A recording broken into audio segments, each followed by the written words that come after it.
सभी को नमस्कार।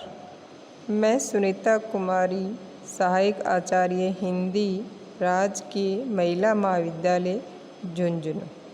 आज हम नाटककार मोहन राकेश का परिचय पढ़ेंगे।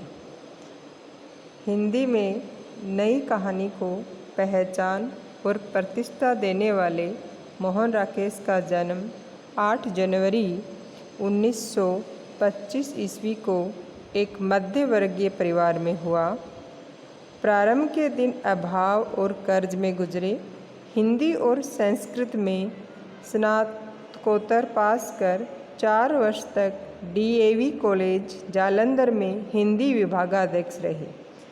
प्रसिद्ध कहानी पत्रिका सारिका का भी कुछ समय तक संपादन किया। स्वतंत्रता प्रिय होने के कारण नौकरी छोड़कर मृत्यु पर्यंत स्वतंत्र लेखन कार्य करते रहे। स्वतंत्रता के बाद भारत की बदलती हुई जिंदगी के अनेक यथार्थमूलक चित्र इन्होंने अपने लेखन साहित्य में प्रस्तुत किए हैं। भारतीय समाज में जो मूल्य संक्रमण और विघटन की प्रक्रिया प्रारंभ हुई, उससे परिवार और स्त्री पुरुष संबंधों में भी कई परिवर्तन होने लगे। आज के महानगरीय जीवन की विकृतियों से लेकर सामाजिक विषमताओं एवं खोखली नैतिकताओं पर इनकी कहानियाँ बहुत मार्मिक प्रतीत होती हैं। उन्होंने अपनी कहानियों में पारंपरिक ढांचे को तोड़कर व्यापक नवाचारों का सर्जन किया। इनकी साहित्यिक रचनाओं में इंसान के खंडहर, नए बादल, आपके साए, एक एक दुनिया, जानवर और जानवर, एक और जिंदगी आदि कहानी संग्रह हैं। इनके उपन्यास हैं अंधेरे बंद कमरे, नीली रोशनी की बाहें, अंतराल।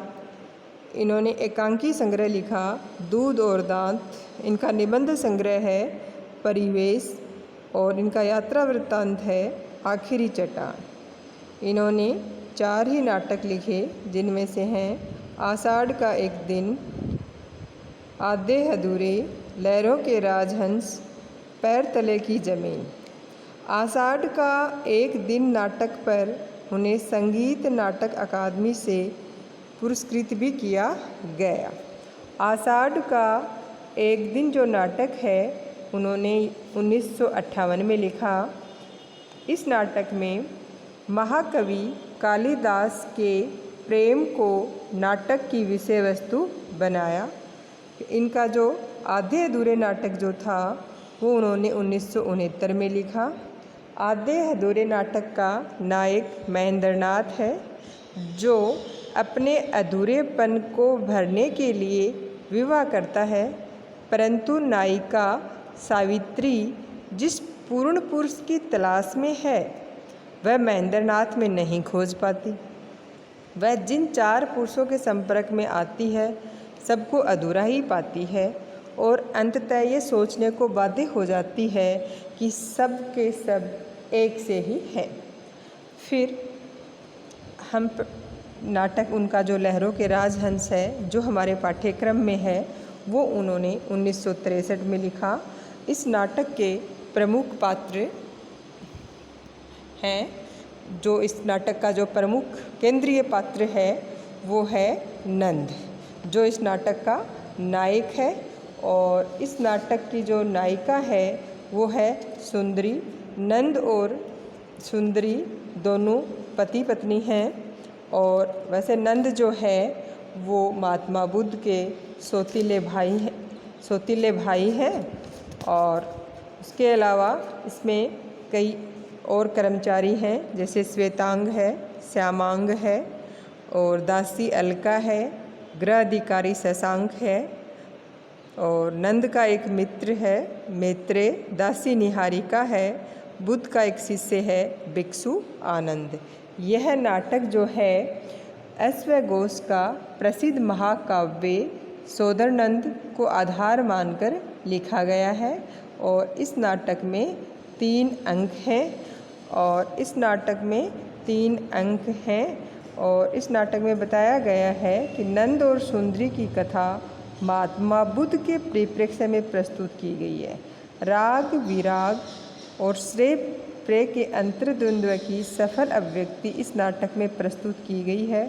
सुंदरी नारी सौंदर्य को आकर्षण का चरम बिंदु मानती है और सौंदर्य के अहम से ग्रस्त है।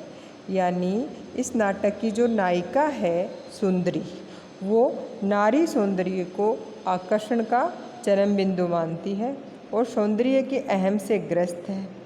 नंद जो इस नाटक का नायक है, अपनी अनिद्यम सुंदरी पत्नी के प्रति बहुत ज़्यादा आकर्षित है, किंतु वह बौद्ध धर्म के प्रति भी आकृष्ट है। इस नाटक में यही बताया गया है कि इसका जो नायक है वो नंद इस दुविधा में ग्रस्त है कि वो एक तरफ तो अपनी पत्नी सुंदरी के रूप पास में आसक्त है, दूसरी तरफ वह भगवान बुद्ध की शरण में जाकर के आध्यात्मिक शांति प्राप्त करना चाहता है और उसकी स्थिति लहरों पर डोलते हुए राजहंस के जैसी हो रही है। इसी काव्य चित्र को आधार मानकर नाटककार ने इस नाटक का शीर्षक लहरों के राजहंस लिखा है। मतलब जब नंद बौद्ध धर्म में दीक्षित होकर मुंडित मस्तक लिए हुए घर आता है तो उस सौंदर्य गर्विता सुंदरी का अहम चूर चूर हो जाता है। यानी सुंदरी जो है वो नारी सौंदर्य को ही आकर्षण का चरम बिंदु मानती है, लेकिन जब उसका अहम तब चूर चूर होता है जब नंद जो है बौद्ध धर्म में दीक्षित होकर के और अपना मुंडित मस्तक लिए हुए घर आता है। इस नाटक में चित्रित नंद का व्यक्तित्व आधुनिक भावबोध से युक्त संशयशील मानव का प्रतीक है जो अनिर्णय की स्थिति में रहने के लिए विवश है। यानी कि वो कभी भी निर्णय नहीं कर पाता है कि वो अपनी पत्नी सुंदरी के रूप पास में आसक्त रहे या फिर वो भगवान बुद्ध की शरण में जाकर आध्यात्मिक शांति प्राप्त करे। हमेशा वो इसी दुविधा में ग्रस्त रहता है। आज हमने सिर्फ मोहन राकेश का परिचय पढ़ा है। अब हम आगे के वीडियो में उनका प्रमुख नाटक लहरों के राजहंस जो हमारे पाठ्यक्रम में है, जिन्होंने 1963 में लिखा था, उसके बारे में विस्तृत चर्चा करेंगे।